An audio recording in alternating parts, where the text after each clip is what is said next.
The pirates. So how did we miss this place? They clearly hit some kind of bug out room, stash, or bunker, but we don't have any knowledge of such a thing in the area, Control asks, and Sai lets out a gentle hum. Those beaches have high quartz contents. Much of it is used in glass making, so the equipment could have hidden quite a bit. Couple that with the granite-based bedrock that this cluster of islands lives upon and the traces of tritite and lead veins in the area, and there is a natural but not infallible scan shield. If their bunker is deep enough, then it would easily dodge all but the most dedicated of searches. But the area was scanned thoroughly. I saw to it myself. Control replies, yes, but only to an extent. Do we know how deep they were when they vanished? Sai asks. We do not. We only know that 10 minutes after they left site, we sent a drone over to scan and found nothing. Control replies, I see. And with trivial amounts of axiom, they could have been anywhere on the southern half of the island, if not halfway to the next one in that time. This cache location, if it is a cache, was expertly chosen. We can't rely on taking all our opponents by surprise, or for them simply being idiots. Trusting all your enemies to be idiots just makes you the next idiot to fall. As the Undaunted have had the pleasure of wrapping up more than one group of idiots. Idiots grow like leaves on trees. The actual threats are akin to the trunks or branches. Perhaps the roots would be better.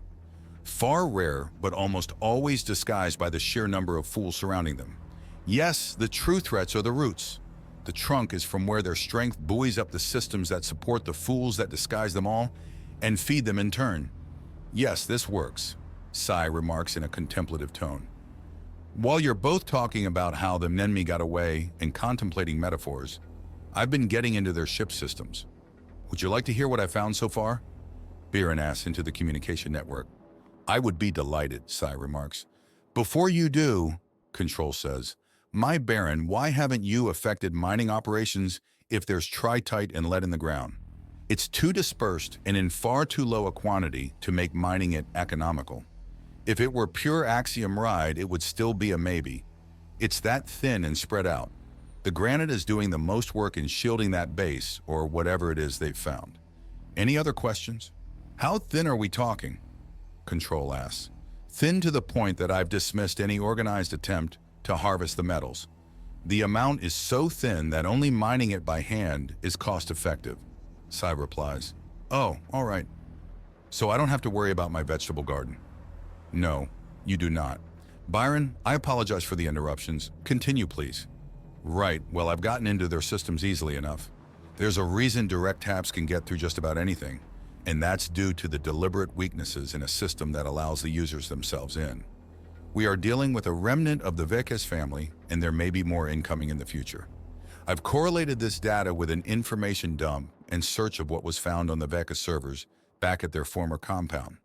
It was a good move to keep the data. So it's reliable, but what is it precisely?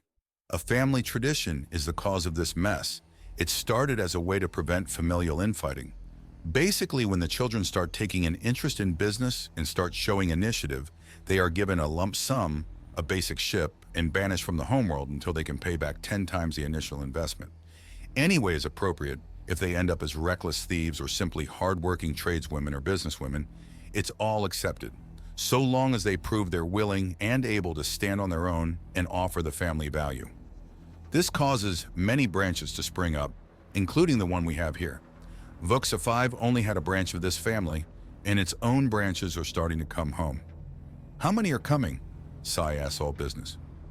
I don't know. Part of the tradition is to erase all files and burn all information, but what's in the heart and soul of the kin, which is a poetic way of saying that the scions of the Vekes are on their own completely and totally once they leave. I see. So this is one of our successful girls coming home and finding nothing to come home to. Sai muses. Can they be reasoned with? Has this group pursued legitimate business over criminality? Some of them might be reasonable, but their captain, Amarada Vekes, has several rants in her personal log. Apparently, she was third in the running for taking over the family, and is furious she didn't have the chance to arrange accidents for her elder sister and mother. She was after power and the image of power. She's also known to be vindictive.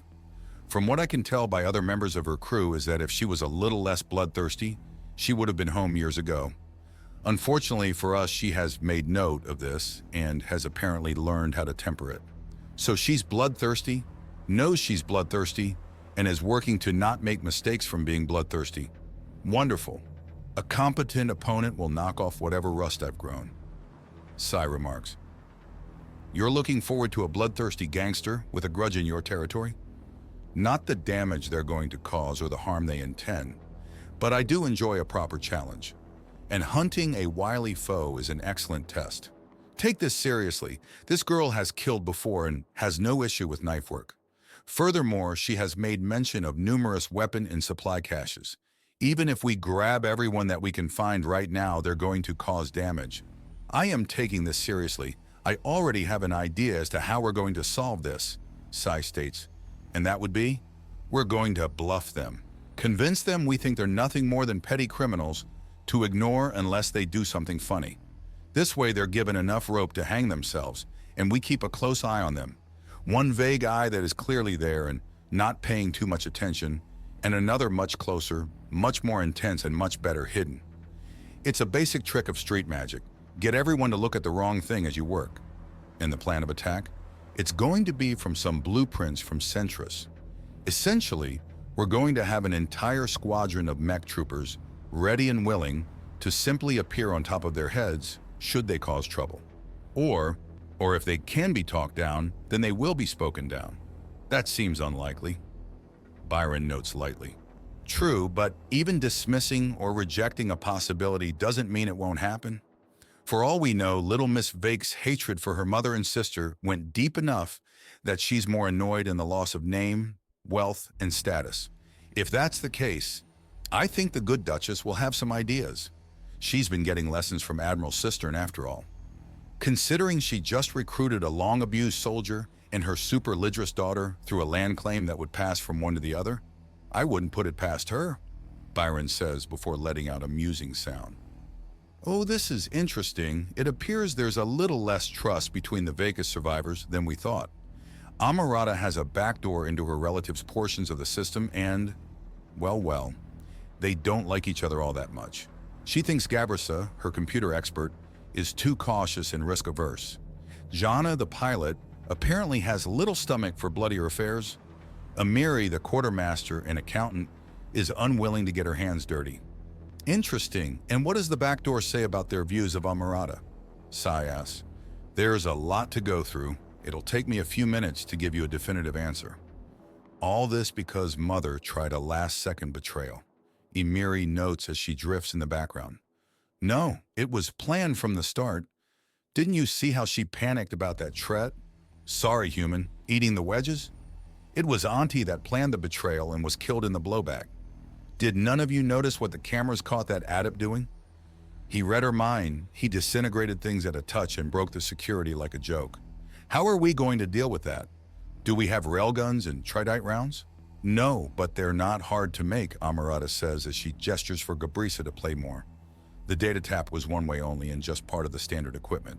You'd have to do a complete ramp to cut it off, which it had been several weeks later, but only after significant amounts of sped-up construction work was spotted on it. They have no plan of leaving or moving, so we play this slowly and smart. They're not going anywhere. We have more caches and hidden bases, Amarada says. So the question is, who pays? How much do they pay? Amiri asks. They killed our family, and you're talking about restraint? Amarada demands, and Amiri reaches past Gabrisa to tap at the console. Poisoned wine. She was going to kill this pirate. A pirate so covered in scars that she either gets off on pain or is so prone to violence that she doesn't bother with healing comas. She tried to fuck over that. Is there anything about a scar-covered Lopen that sounds like a smart thing to piss off for a few more trade bars of cash? Does that sound like an opponent that won't try to eat you alive for screwing with her? Emiri demands. The pirate didn't taste any of it. Because her toy boy was eating it first. I've read up on humans. They have an insane toxin resistance. No doubt he was eating first to test for poison, and when he found some, probably even liked the taste, there was going to be death. Emiri snaps and Jana snorts in amusement. Some cultures compliment the mixer, some smashed glasses. His stages a slaughter and steals everything not nailed down. Damn, Jana says with a laugh. Do you think restaurants last very long with those humans around? Maybe the restaurants pump out bad food to be safe, and not just because they're lazy. Gabrisa jokes back, and Jana laughs at the idea. All right, calm down, you fools. We need something big. Amarada says as she starts to swim away and places her left hand and 5 tentacles into indents in a wall that pulls back a touch and splits in half to reveal. Those are for emergency measures only, Gabrisa says as Jana's jaw drops. Amarada, think about this. There's no shutting it down, there's no stopping it, and there's no taking it back. The last time our family let one of these things loose, it shattered Vuxa, and we were left scraps and ruins to squat on. It took decades to build up a decent power base again. Emiri immediately protests, swimming up next to her. And we've lost it again. We have no friends, few resources, and fewer options. Or do you really think that our ground-based crew hasn't been subverted or spied on already? The only things we have are in this cache. Amarada reaches for the activation console and Jana grabs her wrist to stop her. No, we can only deploy these things when the system is closed. Putting aside the fact it's a fucking monster, they only work when there's no backup coming for its targets. It can wipe just about anything, but it can't fight the galaxy. It can kill any army. Sure, but what about the second, the third, the fourth? There's not only an army here, but they have friends. There are more. We let them loose and we can take any world, Amarada declares. Do you want the Hollow sent after you? Jana demands, and Amarada snorts in derision. Scared of stories now? Are you afraid the tentacle knotter is hiding in your closet again? Grow up, Amarada snaps before kicking away Jana and grabbing a sphere over top the container. A pair of bars slam over her wrists and holds her there as she's slowly scanned. Her vitals are taken and the center of the sphere opens like a flower to scan her deeply. The scanner retreats into the sphere, the bars pull back, and then the door opens and the boot-up sequence begins. Cameras flicker to life. Synthetic tendrils begin to move. Ancient but perfectly preserved ceramics, tritite coatings, hydraulics, polymers, and circuits all come together to form a creature that nature could not create. An enormously powerful mind awakens and regards Amarada. The family's foes flourish. Fell them. Amarada gives out the traditional final activation code to the war machine. Mother Massacre shall see it done, dear child. The massively augmented, copied, and formally sealed synthetic Menenmi states. This is too much. It will, I have to, Jana says, swimming backwards from the family superweapon. The sociopathic murder machine gives her one look, judges her wanting, and impales her through the stomach with a tendril. Gabrisa and Emiri scream in terror. Deserters are to be destroyed, Mother Massacre states in a dead tone. Beginning download from local data network, our enemies shall fall. What the? Something big is taking up a huge amount of local bandwidth, Byron notes as an alert on his laptop pops up. And Sai leads him on. The man had outright joined Byron on the roof and looked like he was simply visiting a friend. The fact he brought a snack helps sell the image. It goes directly to where the Vakes vanished. Excuse me, I'm going to get some forces on standby. I feel danger looking right at me. Sai remarks in a calm tone, even as he uses his communicator to activate every troop, soldier, and pilot he has direct control over. When you literally have space magic, the sensation that someone stepped over your grave is not to be ignored. Should I tell the others that?